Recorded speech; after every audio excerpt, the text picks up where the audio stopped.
bienvenido aquí a este podcast. La idea es poder hablar un poco de lo que haces, que nos contes quién sos, cuál es tu trabajo y de ahí arrancamos. Entonces, pues, bienvenido y si quieres contarnos un poco de tu perfil. Luca, no, mil gracias, hombre. Un saludo muy especial. Ve, hombre, Luca, yo soy ingeniero civil. Yo inicié en el sector inmobiliario de la construcción en el año 96. Llegué a una empresa constructora, hice, digamos, una pequeña etapa en construcción, residente de obra. Y a mí me gustaba mucho lo que había detrás siempre, digamos, ese componente inmobiliario. Y por allá en el año 96, 3 años después, me invitaron a la Lonja, querían crear el departamento de investigaciones, pese a que yo era ingeniero, digamos, la Lonja quería tener voz. Y un gremio cuando quiere tener voz, pues tiene que tener cifras. Y no existía nada en ese momento. De hecho, cuando ibas a hablar del sector inmobiliario, se hablaba de licencias de construcción. Entonces yo llegué en Para esa época no se levantaban cuántas unidades se vendían, no se sabía un estudio de... Digamos que la Lonja y Camacol eran pioneros en el país. Lonja Medellín y Camacol Antioquia, por eso, digamos, manejamos tan buenas relaciones en los estudios de oferta y demanda. Ya se hacían los estudios de oferta y ya se sabía la dinámica. Ni siquiera era mensual como lo es hoy en día con las principales empresas de investigación de mercado. Se hacía eso, pero realmente para hablar del sector inmobiliario casi que licencias de construcción, algo de ventas de vivienda nueva y empezamos, digamos, a tener una información técnica y ahí llegué yo a la Lonja en el año 96 y desde el año 2008 estoy en la gerencia. Digamos que no es que trabaje en el sector, pero sí para el sector. Hace muchos años ya, Lucas, y no, muy contento y muy motivado. ¿La crisis del UPAC fue cuándo? 98, me tocó completica. Pero así... ¿Estabas dentro de la Lonja o antes de la Lonja? Me tocó, digamos, en las obras. Yo llegué a ser director de obra de 3 proyectos en ese momento. Imagínate la velocidad de ventas de un proyecto inmobiliario para uno tener 3 o 4. Sí. Yo me acuerdo que yo era el director de obra de los proyectos en el sur, sí, en Itagüí La Estrella. Y en ese momento, en el año 96, no estábamos en la crisis del UPAC, pero ya empezaba a sentirse mucho el incremento de las tasas de interés. Se habían atado a la ETF y eso ya era insostenible. Y fue en el año 98 que se reventó. Y ahí pues vino la crisis más grande que hemos tenido en la economía y desde luego en el sector. ¿Vos te acordás de esa época? Me acuerdo muy bien, Luca. Yo me sabía los proyectos inmobiliarios de la ciudad, me las tenía en la cabeza. Se vendieron 3.500 viviendas nuevas en el año 1998. ¿En un año? En un año. Se vendieron 3.500, 3.800 unidades. ¿Y era un mercado de cuántas unidades? No, era un mercado... un promedio de... Era un mercado de 7, 8.000 viviendas, 9.000 viviendas, pero soñábamos en ese momento los gremios con que se vendieran siquiera 15.000 unidades en el Valle de Aburrá. Y mira que el año pasado fue un año de más o menos 15.000 unidades nuevas vendidas y para muchos fue un año malo porque ya nos habíamos ubicado en 25.000 viviendas. No, en el 21 o 22 se llegó máximo de 32.000. Si le sumas Oriente Cercano, pues que es un mercado que no existía en ese momento. De acuerdo. Entonces, no, es un mercado muy distinto y como te digo, yo casi que me sabía los proyectos inmobiliarios. Por dicho, me da más lidia saberme los proyectos de trazos que en ese momento los de todo el Valle de Aburrá. Pero una pregunta, en ese momento había un mercado de más o menos 7.000 viviendas y la crisis del UPAC, que es históricamente la crisis más fuerte que hemos vivido, se baja a la mitad, 3.500. Si uno mira 21 y 22, yo creo que estábamos entre 28 y 30.000 unidades y nos bajamos a 15.000, 16.000 unidades. ¿Cuál sentiste más fuerte? La del UPAC. Lucas, sin lugar a dudas, la del UPAC. Es que esta desaceleración, porque yo ni siquiera la llamo crisis, es absolutamente distinto. En ese momento no se vendía vivienda nueva, no se vendía vivienda usada. Los arrendamientos, eso pues... Colocar un inmueble en arrendamiento era dificilísimo. Los avisos de se vende y se arrienda eran así en la ciudad. Las desocupaciones se incrementaban. No crecían los precios. Mira lo que ha sucedido en los últimos 2 años. No, esto es un tema muy distinto al que hemos vivido en el último año y medio, 2 años, absolutamente distinto. Mira que los precios siguieron subiendo. El interés de inversión en las personas ha seguido en los niveles más altos. Sí, Germán. Son dos temas absolutamente distintos. Completamente. Marcadísimo por tasa de interés y algo, digamos, de confianza en las personas. No obstante, el interés de las personas por invertir en propiedad raíz se sigue manteniendo en el nivel más alto. Te quería preguntar algo, la lonja. Has estado de gerente de la lonja ya bastantes años. La lonja es un gremio. ¿Qué diferencia un gremio o cuál es la función de un gremio más bien? Mira, Lucas, nosotros interpretamos, mejor dicho, un empresario o un profesional como lo son también en la actividad inmobiliaria, se acerca a un gremio básicamente por 4 cosas. Una entidad que lo represente, una entidad que le dé información. Cuando le decís representes ante los entes del gobierno y ante... Casi que hasta ante sus clientes, ante la comunidad, desde luego ante el gobierno. Ya. Estar pendiente de toda la normatividad sin perder de vista el colectivo, ¿no es cierto? A nadie le conviene una normativa urbanística que vaya en contra del colectivo, de la comunidad, pero sí una normativa urbanística que impulse y promueva y le dé acceso a las personas a la vivienda y a los inmuebles. Entonces íbamos en representatividad, en información, un departamento de investigaciones fuerte, un departamento jurídico fuerte, un departamento comercial que apoya a los empresarios. Y por último, entonces información y formación. Nosotros en Lonja tenemos más de 40 programas académicos. Formamos más o menos unas 1.000 personas año en actividades inmobiliarias. Hoy la Lonja, si vas físicamente, la mitad son salones de clase y la mitad son las oficinas físicas. Entonces, y en las actividades inmobiliarias sí que más la gente espera formación en todos los segmentos inmobiliarios, ventas, avalúos, gerencia de proyectos, propiedad horizontal, arrendamiento. Nosotros tenemos programas técnicos, especializaciones en cada una de las categorías. Y por último, Lucas, lo que ya espera hoy en los últimos años o décadas, de pronto no era tanto así antes, era que le sirva de canal para llegar a su mercado. Por eso los gremios tenemos ferias, tenemos algunos portales en su momento, tenemos algunas revistas físicas para acercar la demanda a los empresarios. Así vemos nosotros la Lonja, así vemos los gremios, y al final del día uno lo que hace es darle herramientas a los empresarios y a los profesionales para que alcancen su propósito superior, entendiendo que el propósito de cualquier inmobiliario es ayudar a vivir mejor las personas. ¿Quiénes son los inmobiliarios? Esas mismas categorías que decíamos.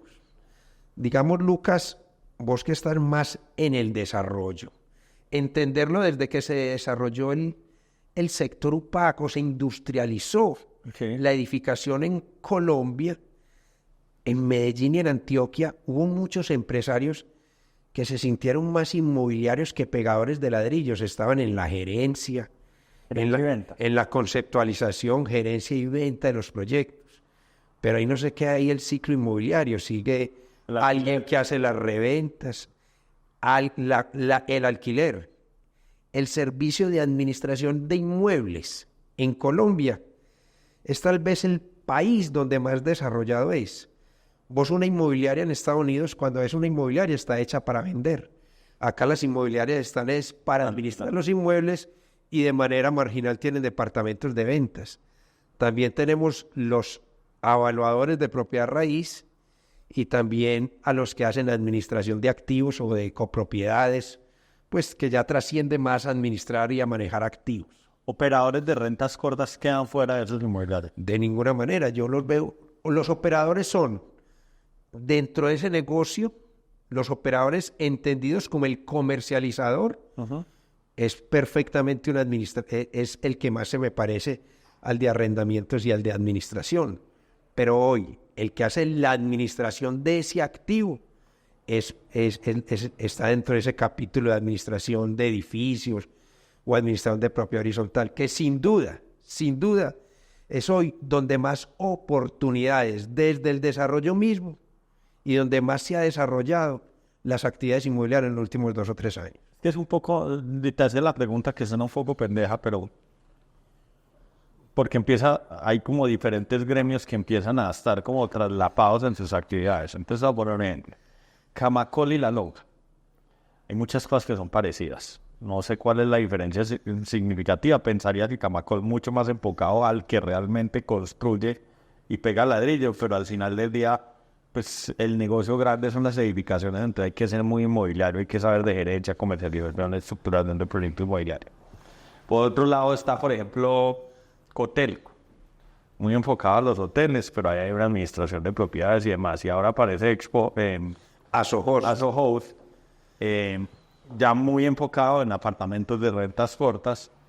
Entonces termina uno como mezclando todos esos gremios, pues en algunas cosas son como parecidos. Sin lugar a dudas, muchos gremios, digamos, tenemos algunos componentes similares con el enfoque de cada uno. Nosotros vemos todo lo que hay alrededor, no solo de la vivienda turística, sino del multifamily, del co-living, como una evolución de la administración inmobiliaria. Es que al final es el mismo activo. Es el mismo activo. Te decía, es que en Colombia es tal vez el país donde más desarrollado es la administración del inmueble a personas. Colombia, al menos de la región, es el país donde más personas de manera individual invierten en vivienda en largo plazo. Sí. Para la renta. Más o menos, los diferentes estudios dan del 18 al 21%.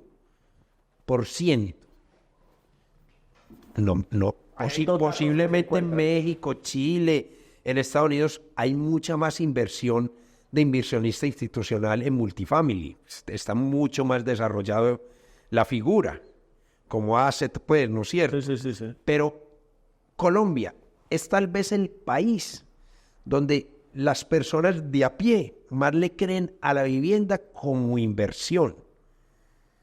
Y es allí. Es que cambia algo ahí, porque dabas un dato que he escuchado en varias ocasiones y es que de los compradores en proyectos inmobiliarios alrededor del 20% son inversionistas. Que pues, va de la mano de ese 18 al 20% que decías. Pero por otro lado hay datos que hablan de que hoy el 38% de los colombianos viven en alquiler. Entonces, me estoy enredando, de pronto no estoy haciendo algo, pero no debería ser como... Esas son las cifras. Lucas, es que mira lo difícil que es leer las cifras en un país como Colombia, donde tenemos una estructura absolutamente piramidal en los niveles socioeconómicos.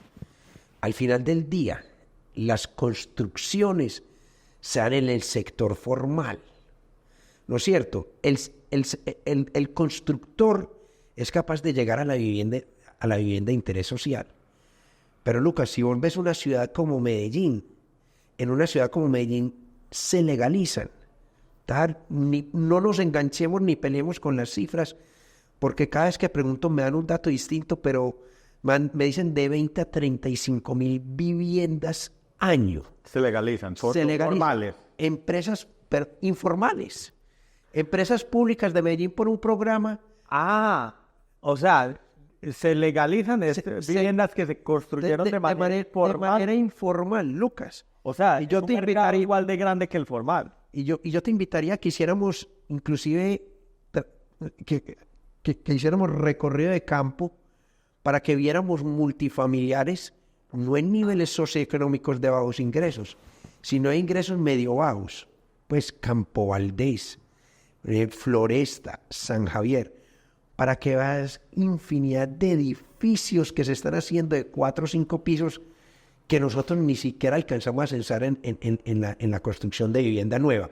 Con todo esto lo que te quiero decir es que es una realidad en que Colombia es el país de Latinoamérica donde más viviendas son ocupadas en arrendamiento, el 40%, porque las cifras ya las hay diferentes. Sobre todo que en el año 18 el censo no hizo la pregunta de manera censal.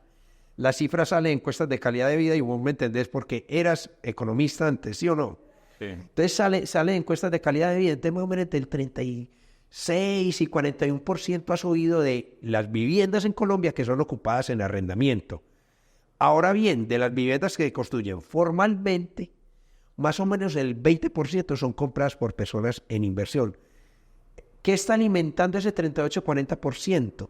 Desafortunadamente en la informalidad, la cohabitación, la gente que va creciendo de manera informal en las ciudades. Por los datos que diste, casi que el sector informal es el 60% de la producción de vivienda, cuando el formal es... No lo tenemos muy claro, pero supone que pero son casi 30.000 viviendas. casi que de manera intuitiva, yo te podría decir que por cada vivienda formal que se construye 1.5 viviendas Informales. informales, de manera intuitiva. Pues habrá que profundizar más, porque las cifras año tras año, las cifras que se van legalizando por programas como de PM, que tiene que dar energía de manera obligatoria a los asentamientos informales, son unos números desproporcionados. Eso abre un debate muy complicado, porque pues EPM es el primero que se da cuenta, tiene que darle la prestación de servicios. Y si los números son así, pues algo está mal hecho. O sea, algo no está funcionando. La vivienda se debería construir de manera formal, ¿no? Total. Lo informal, eso... ¿Vos qué pensás que está pasando? ¿Cuál es el problema? Bueno, para terminar eso es tan lamentable que estudios muy, muy viejos señalan los extracostos que genera la informalidad. Que generan la informalidad. Habla de 2 o 3 veces más es el costo de urbanismo, de dotar de servicios públicos a los barrios informales. Hombre, yo creo pues ahí tenemos unos problemas muy difíciles de resolver, pero finalmente no podemos seguir enganchándonos ni generando una norma compleja. La ciudad, y especialmente hablando de Medellín, ha hecho un esfuerzo grande en 2 o 3 POTs que llevamos, tratando de construir que se construya en la zona plana de la ciudad. Y de manera muy desafortunada, pareciera que es una norma hecha nada más para los grandes jugadores de la ciudad, que ni siquiera ellos mismos lo quieren. Cuando digo los grandes empresarios de nuestro sector, ellos no quieren que sea así, pero estamos llegando a un momento en que los proyectos y los desarrollos que queremos que se den en el municipio pareciera ser que no tienen cabida, sino los grandes empresarios y los grandes constructores en nuestra ciudad. Pero quiero andar en 2 cosas. Lo primero es, cuando se da informalidad, yo sí creo que el proceso de urbanización debe ser mucho más costoso. Lo segundo que debe pasar es que esa urbanización llega tardía. O sea, primero llega el asentamiento, luego llegarán los servicios, luego llegará el espacio público, luego llegarán los andenes, luego llegará el acompañamiento de una ciudad. Pero creo que son ciudades que quedan incompletas. O sea, uno mira muchos de esos asentamientos informales y pasan las décadas y las casas van mejorando, la gente invierte en sus casas, pero por ejemplo el espacio público difícilmente, o sea, tiene que ser una intervención masiva para poder recuperar espacio público y crear condiciones de vida positivas. Y respecto al tema de los planes parciales que se ha trabajado tanto en el municipio, creo que tienen buenas intenciones, pero definitivamente están hechos para las grandes empresas. O sea, cuando te dicen tenés que con un plan parcial completo y desarrollar macromanzanas, pues eso sacó del mercado a todo el que es chiquito y mediano, no va a ser capaz de desarrollar una de esas manzanas. Pues las preinversiones son gigantescas, ¿verdad? Vaya, desarrolle pues un plan parcial, cargas y equipamientos. ¿Cómo hace un parque? Pues tiene cierto tamaño que el desarrollo a lote a lote pues te permite de alguna manera administrar mejor los riesgos, pues eso va a tomar los más grandes. Totalmente de acuerdo, Lucas. Ahora, pasa algo que yo creo que es una de las discusiones que el gremio tiene que hacer, y es que lo hablabas más o menos, y es el tema del exceso de regulación. Es una fórmula tan complicada, le gusta a todos los pedidos, que llega un momento en que uno... Pues yo creo que hoy el problema de informalidad lo llama a uno a hacerse la pregunta ¿por qué el sector formal no está produciendo estas viviendas y lo están haciendo los informales? Y es que el informal no tiene reglas. A nosotros tenemos tantas que es muy difícil. esa asimetría entre la informalidad y la formalidad es lo que hace que exista un desbalance muy grande y que cada regulación conlleve a generar más informalidad. Y ahí, y el control se da para el formal. O sea, termina pasando que hay como un desincentivo a la formalidad. Usted es formal. Cumpla con la licencia de construcción, tiene áreas mínimas, tiene que entregar tanto equipamiento, no hay que... Ya eso es fácil de controlar porque nosotros tenemos letreros desde la sala de ventas, por todos lados nos pueden controlar, distinto con el informe. Pero cuando veo unos proyectos que en la ciudad han funcionado muy bien y donde veo que más del 50 o 60% de quienes están comprando son inversionistas y donde veo la familia que debería vivir allí no me casa sus ingresos, yo no tengo que terminar de entender muy bien, pero creo que es un tema que no sé cómo lo ha de corregir la economía. Esas cosas no las corrige uno. Es que yo estoy de acuerdo en que la accesibilidad de vivienda está muy difícil por el lado del costo. Está muy costosa. Siento que el país, ¿sabes qué? Y siento que no es un fenómeno solo económico. O sea, el mundo entero... Nos estamos pareciendo a Argentina, pues obviamente Europa hace rato. Pero mira, ahora el tema de las elecciones en Estados Unidos es una de las mayores críticas en todo el tema de elecciones, tenía que ver con el tema inflacionario. Uno mira una ciudad como Miami y se vuelve incomparable. Hay dificultades, el costo de la vivienda se ha vuelto muy alto y uno definitivamente no ve los proyectos, o sea, proyectos de vivienda de 16 millones de pesos no lo entiende nadie. ¿Saben? Como que un apartamento de 100 metros vale 1.600 millones de pesos. Eso no es sostenible, pero yo creo que también hay un tema de empobrecimiento general de la economía colombiana. Es una economía que ha dejado de crecer, una economía que deja de crecer y lo agarran los problemas inflacionarios, todos estamos más pobres. ¿Qué pasa si todos estamos más pobres? El mercado tiene que reducir. ¿Hasta qué momento? Hasta el momento en que volvamos a tener poder adquisitivo. Lo que pasa es que es un país donde no hay mucho ahorro. Si ves las tasas de ahorro del país vienen para abajo de manera acelerada, entonces va a ser difícil. Yo creo que los modelos de renta sí serán. Lo que pasa es que esa misma pregunta que te haces sobre, no veo esa familia pagando ese metro cuadrado. Digo, no veo esa familia pagando ese arriendo de ese apartamento, porque el activo va a costar lo mismo. O sea, el activo va a ser costoso. Entonces, la única solución que veo es, se va a tener que acomodar en área. Bueno, esa discusión del área pues es una discusión ridícula cuando seguimos tratando de tener áreas mínimas, cuando hay unos modelos hoy tan distintos donde posiblemente una familia empezando, una persona sola necesita unas áreas menores y el mismo edificio le genera otras áreas que antes se las imaginaba uno dentro de su propio apartamento. Si seguimos empeñados en que tengamos área mínima, ahí sí seguiremos generando mayor informalidad. Ahora veamos un estudio, vamos a hacer un colegio, y entre la investigación que hacían, se tiraban un dato que es, pues, a mi parecer catastrófico, y es en 20 años el 50% de la población va a vivir en hogares unipersonales. O sea, es un cocao de gente. Unipersonales, una sola persona. Pero claramente hay un cambio en la forma en que vivimos. O sea, ya el apartamento de 250 metros, pues no es el apartamento que necesita una persona que vive sola. Probablemente pueda vivir en un espacio mucho más reducido. Yo creo que ahí sí hay un cambio gigantesco. La lonja se ha pronunciado sobre el tema de la en ese sentido, pues, hay que llamar la atención.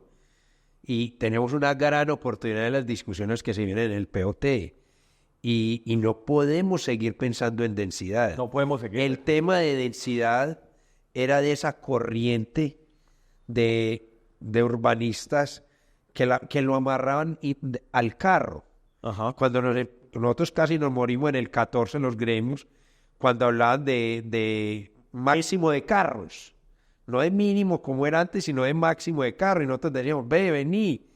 Y empiezan a aparecer unos edificios que no necesitaban eso, pero que ya empiezan a llamar la atención. Es que yo no necesito ni parqueaderos y necesito hacer viviendas de 30 metros cuadrados sin ningún problema. Y es que la apuesta de una ciudad debe ser el transporte público. O sea, el vehículo está mandado a recoger Sin duda. por decirlo de alguna manera. duda. O por lo menos deben haber esquemas colaborativos de transporte. O sea, el Uber es mucho más eficiente que andar pues en un carro particular. Total. No, la lonja en eso sí que tiene un trabajo activo. Ahora que se viene Ya arrancaron a trabajar en el puerto. estamos trabajando, estamos terminando inclusive de entender algo que veo, que los gerentes de proyectos, los inmobiliarios, lo hemos visto muy bien, que fue la modificación que tuvieron la normatividad en los macroproyectos del Río. La administración anterior, como no miramos mucho lo que hizo en noviembre, diciembre, modificó algunas cosas dentro de los macroproyectos. Eso cambió algunas situaciones. Entender eso muy bien, sobre todo para lo que viene, donde, claro, hay que mirar muy bien el tema de mixtura para la vivienda turística. Hay que mirar muy bien el tema de dónde regulo por densidad y dónde no, y dónde lo puedo hacer por índice de construcción.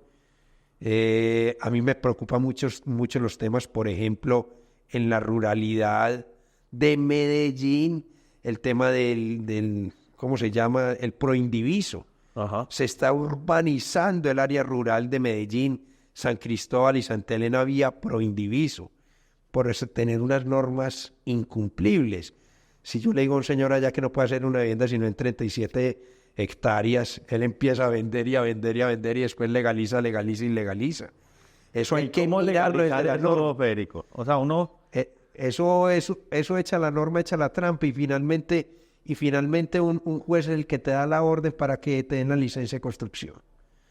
Creo que el mismo que te vende tu lote por proindiviso tiene la fórmula hecha. Ok, o sea, ahí está la trampa. Sí. No, pero es el tema de la regulación. O sea, entiendo, en algún momento escuchaba que se creaban 60.000 nuevos hogares en Antioquia. Sí, yo no sé, tenemos que entender muy bien eso que te decía yo de las viviendas que se construyen de manera informal. Por eso, De que nosotros construyen cumplimos con esas... 20.000. ¿Dónde está el resto? No, si hablamos de Medellín son 9-10.000, el resto es Valle de Aburrá. Sí, ¿No es cierto? Que en el año pasado fueron alrededor de 5.000. sí. Pero cuando hablamos ya de las que se van legalizando vía habilitación vivienda PM y cosas de este tipo, esa cifra tenemos que tenerla muy clara. Porque si no, simplemente fuimos unos espectadores de ver cómo se fue llenando la ladera y ya no hay ladera, solo hay ladrillo.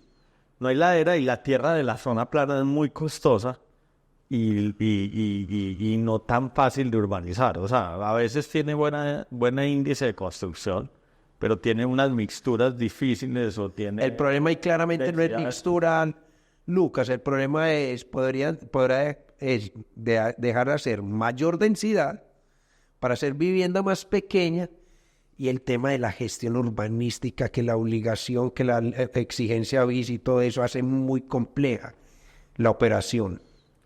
Te cambio el tema. Hoy, como pensando en el tema de la presión sobre la vivienda, Medellín dio un giro y se convirtió en una ciudad turística. Y empiezan a aparecer cosas que antes no hablábamos, como las rentas turísticas, el Airbnb, la vivienda turística, la hotelería. ¿Qué está viendo la lonja ahí? Yo creo que si algo tuvimos que entender muy bien, sobre todo en el año 2023, fue el impacto de la vivienda turística. Primero que todo, eso fue algo maravilloso que le ocurrió a la ciudad. Este crecimiento del turismo hubiera sido imposible atenderlo sin la participación de la vivienda turística. Eso hace parte fundamental de la infraestructura de cualquier ciudad turística. Tuvimos, digamos, unas fricciones muy altas que fueron en las copropiedades residenciales, donde los mismos temas de convivencia conllevaron a una problemática muy grande. No hay unas estadísticas muy claras, pero yo creo que todos sentimos que en nuestras mismas unidades residenciales, si antes había 5 dedicadas a vivienda turística, ya hay 2 o 3.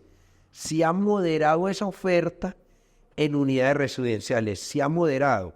Seguramente también por esa oferta de vivienda turística, de hotel, de empresarios como vos, que llegaron que empezaron a tener esa oferta en la ciudad y le empezaron otra vez a ganar a la vivienda turística, un edificio especializado para ello, lo que nos pareció a nosotros maravilloso que se hubiera desarrollado en la ciudad de eso. Decimos, desde el desarrollo inmobiliario, desde la financiación, comercialización, las capacidades en los diferentes profesionales inmobiliarios y esos empresarios emergentes como sos vos, que han emergido con una muy buena fuerza. Eso es algo muy importante que le sucedió a la ciudad. Nosotros tenemos absolutamente claro que para que una vivienda turística esté en una unidad residencial tiene que cumplir la norma. Acá eso está reglamentado.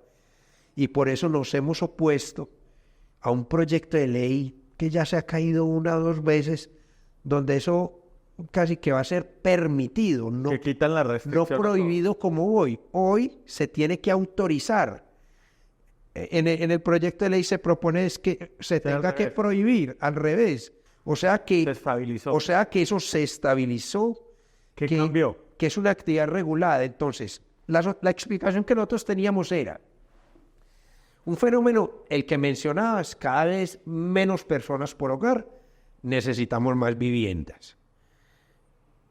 20 y 21 se entregaron un 40% menos de viviendas nuevas.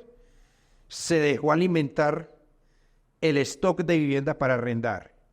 Y otro que es... Por la pandemia. Desde luego, por pandemia. Y el otro es el de la pandemia, que la gente le echa mucho la culpa a la pandemia, en esas cosas que son difíciles de explicar, pero sí hubo un cambio de comportamiento en las personas. Las familias tomaron decisiones de irse de la casa, de irse con su pareja. Hoy se puede estar dando el fenómeno a la inversa, otra vez fenómenos de reagrupamiento. Pero yo creo que eso durante el año 22 fue muy marcado. Se tomaron muchas decisiones y eso llevó a que la oferta se disminuyera. Posiblemente también sumó las viviendas que se pasaron de arrendamiento tradicional a ponerla en Airbnb. Posiblemente. Pero esa no era la explicación. Esa no era la explicación. Es que los números Es como están echarle la vacíos. culpa, haberle echado la culpa al incremento de los costos de la vivienda a los turistas era equivocado, como dice el director de investigaciones de la NOVA. Es como echarle la culpa a los gringos que están comiendo todo en las arepas y el quesito de Medellín y que por eso está tan cara. No, es un tema monetario, de exceso de liquidez que tuvimos después de pandemia. Entonces, Lucas, no, fueron muchos los aprendizajes en vivienda turística. Pero al final del día, unos aprendizajes muy grandes para la ciudad, unos empresarios que emergieron, que tuvieron una oferta importante y que generaron muy buenas alternativas de inversión a las personas. Hoy, pues uno ve que el problema de arriendos va a seguir. Pues la verdad es que están más estables. O sea, no se da el crecimiento del 23% porque quedaron arriba. No es que bajaron. O sea, se quedaron arriba. Yo digo que ya no hay presión alcista. No hay presión alcista. Pero en estos días hice un ejercicio simplemente teórico de buscar un apartamento. No está tan fácil. O sea, no es como que exista mucha oferta ni tan económica. Pues cuando uno mira las nóminas, o sea, yo miro las nóminas de una compañía como Trazos, que es una compañía que en promedio tiene un salario mucho más alto que el sector. Es posible que hayamos quedado en un nivel altos y nosotros en la Lonja Medellín y con Fede Lonjas tenemos unos ejercicios de ese gap que existía en Bogotá, entre Bogotá y Medellín, desapareció. Desapareció. Un apartamento estrato 6, metro cuadrado en oferta en arrendamiento, metro cuadrado en oferta en venta, usado.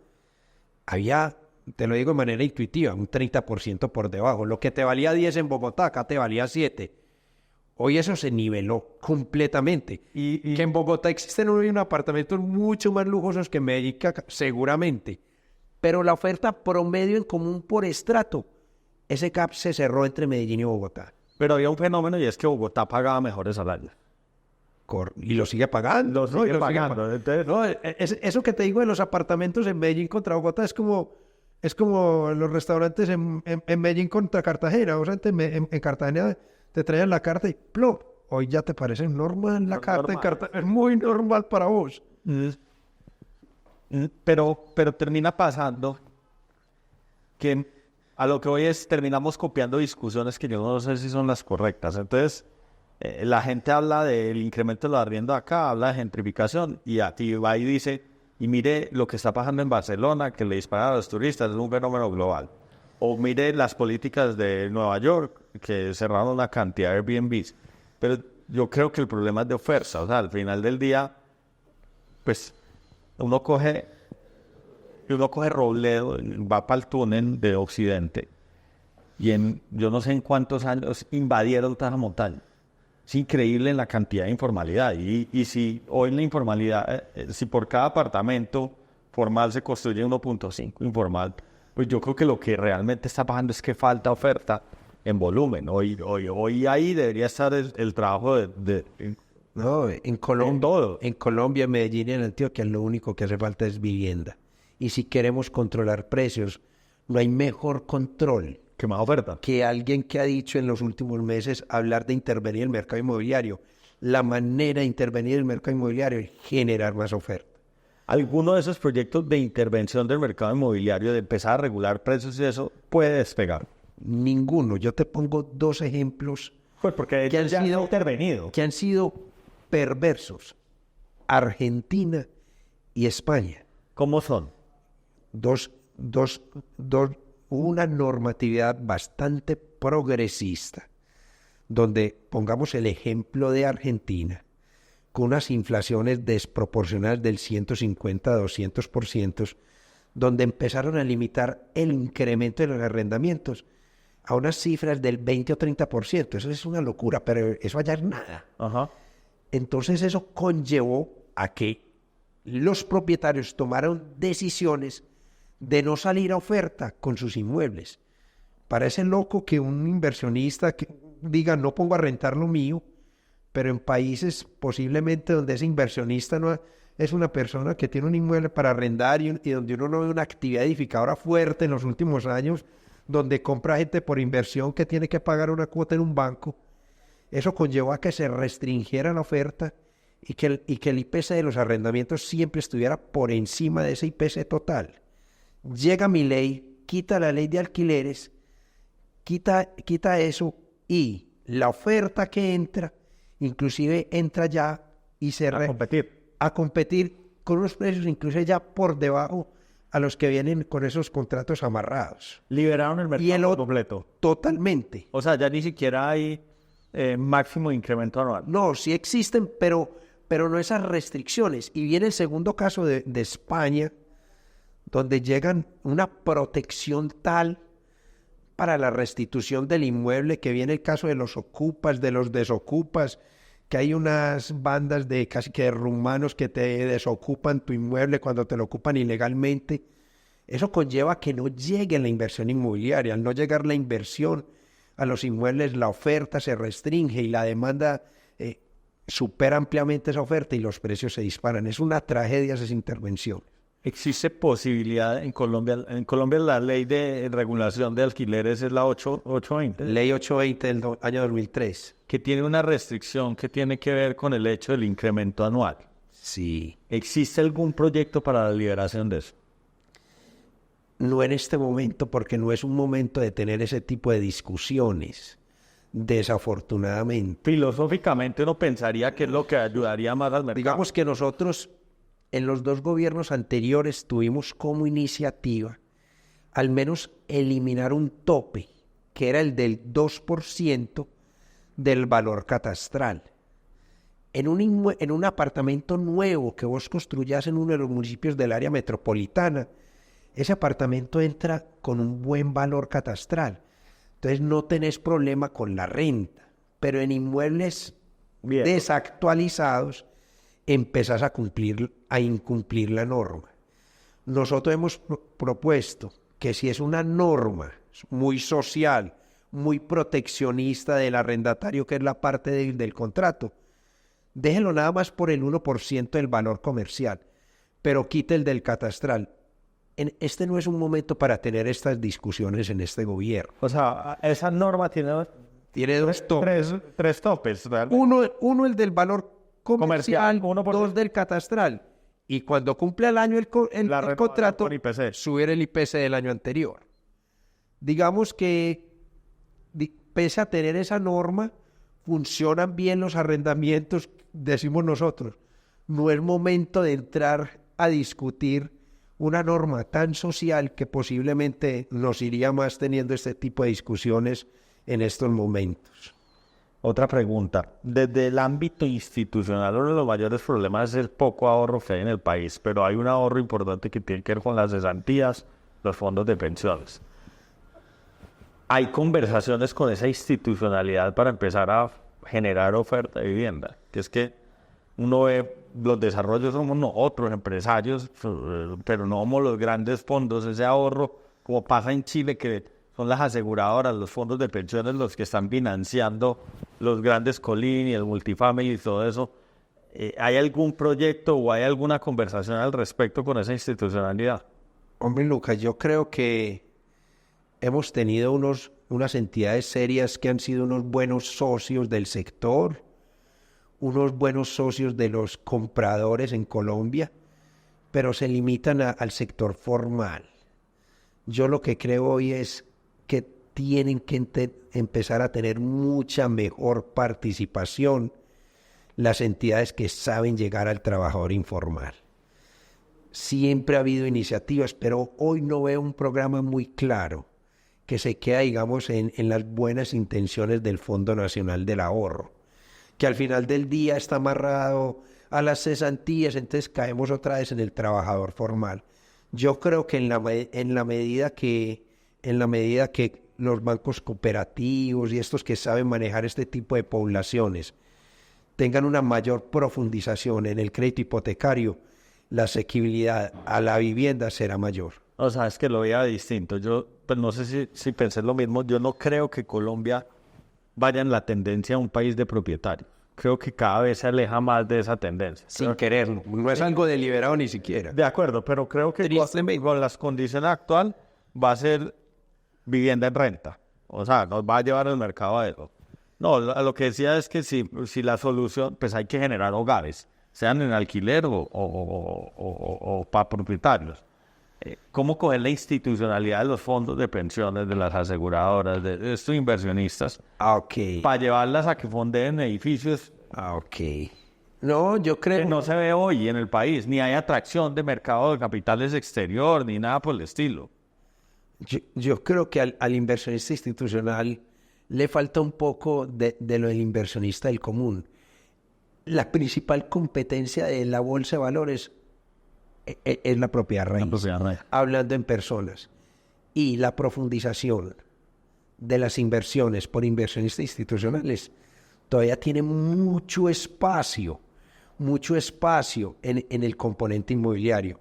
Y en vivienda yo creo que solo ese tipo de inversionistas empezaron a mirar la vivienda hace muy poco. Muy poco. Empezaron a pensar en los fondos de desarrollo hace no más de 5 años.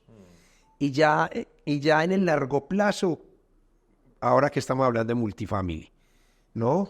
Se ha dicho mucho que es un tema de la regulación, de la reglamentación, y al final del día, nuestro país ha sido muy estable.